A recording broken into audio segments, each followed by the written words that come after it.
स्वागत है आपका खोजी खजाना टाइम्स न्यूज में। आइए देखते हैं खबरें विस्तार से।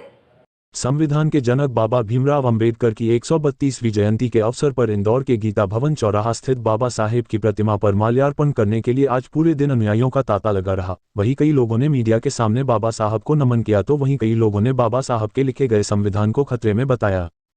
अजाक्स और जयस संगठन के द्वारा गीता भवन क्षेत्र में रैली निकाली गई और बाबा साहेब के जमकर जयकारे लगे। जयस के राष्ट्रीय अध्यक्ष लोकेश मुजाल्दा, अजाक्स के नेता करण भगत और डॉक्टर आनंद राय सहित कई लोगों ने बाबा साहेब की जन्म जयंती पर अपनी अपनी प्रतिक्रिया दी और मंच के माध्यम से सभी को संबोधित भी किया।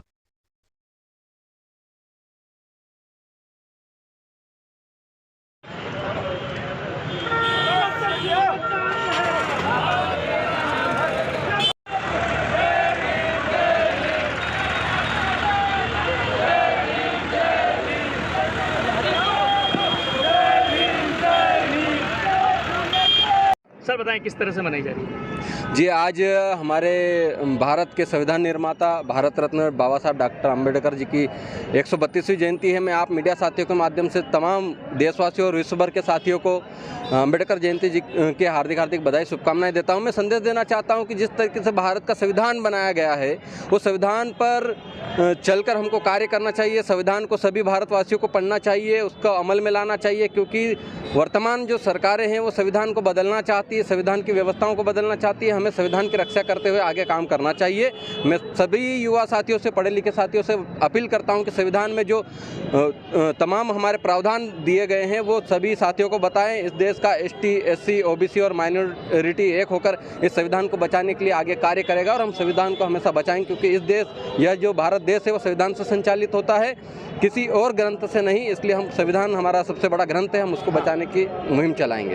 एक वर्ग देश का कह रहा है कि संविधान पर खतरा मंडरा रहा है, संविधान खतरे में है, क्या कहेंगे? सरकार संविधान खतरे में है वास्तव में भी? जी देखिए, संविधान खतरे में है क्योंकि आए दिन आप देख रहे हैं कि किस तरीके से कोरोना काल के बहाने लॉकडाउन लगाकर संविधान की व्यवस्थाओं को बदलने की कोशिश की जा रही। भारत के संसद में बगैर समर्थन के किसी बिल को पास करके संविधान में संशोधन किया जा रहा है, ये गलत है, क्योंकि भारत का संविधान धर्मनिरपेक्षता की ओर बना हुआ है। इसमें तमाम लोगों को समानता का अधिकार देने की कोशिश की गई है, इसको अमल में लाना चाहिए। आज हमारे देश को आज़ाद हुए 75 साल हो चुके हैं, इस देश संविधान को बने हुए 75 साल हो गए, लेकिन संविधान में मौजूद जो प्रावधान वे अभी तक धरातल पर अमल में नहीं लाए गए हैं, जबकि उनको अमल में लाने की कोशिश करना चाहिए सरकारों को। सरकारों का ये दायित्व है, सरकारों का ये नहीं है कि आप संविधान में संशोधन करके संविधान के लिखे प्रावधानों को बदलें, यह नहीं होना चाहिए। लेकिन जो वर्तमान जो सरकार है, चाहे केंद्र हो चाहे स्टेट की गवर्नमेंट्स हैं, अधिकतर सरकारें, खासकर बीजेपी सरकारों की यदि बात करें तो वो तो कहती है कि हम ST के साथ हैं और बाबा साहब के संविधान पर ही चल रहे हैं। कितना सार्थक देखते हैं आप इसको सरकार? जी देखिए, उनका कहना, कथनी और करने में बहुत अंतर है। इस देश का जो 85% समूह है वो संविधान को बचाने की बात करता है, बाकी का जो समूह है कहीं ना कहीं संविधान को बदलने की बात करता है। अब आप देख लीजिए कि आरक्षण व्यवस्था को खत्म करने की बात की जा रही है। आरक्षण क्या है? आरक्षण एक प्रतिनिधित्व है जो ST, SC, OBC के लोगों को प्रतिनिधित्व सर, आज बाबा साहब की जयंती के अवसर पर अजाक्स इंदौर द्वारा पत्रकार चौराहे से गीता भवन चौराहा अम्बेडकर प्रतिमा तक रैली निकाली गई थी और अजाक्स इंदौर द्वारा यहाँ पे जितने भी जो बाबा साहब के अनुयायी हैं जिनके प्रतिमा पर माल्यार्पण करने के लाए थे उनके लिए सभी के लिए जलपान की व्यवस्था की गई थी। और अजाक्स के मंच से सभी सम्मानित जो साथीगण थे, सभी राजनेतागण थे, उनको सभी को आमंत्रित किया गया था और बाबा साहब के विचारों पर अपने विचार रखे सभी ने। और हम लोग का यही प्रयास रहा है कि बाबा साहब के जो विचार हैं, जो संविधान बनाए हैं, इसी संविधान और नियम पे देश और प्रदेश चले।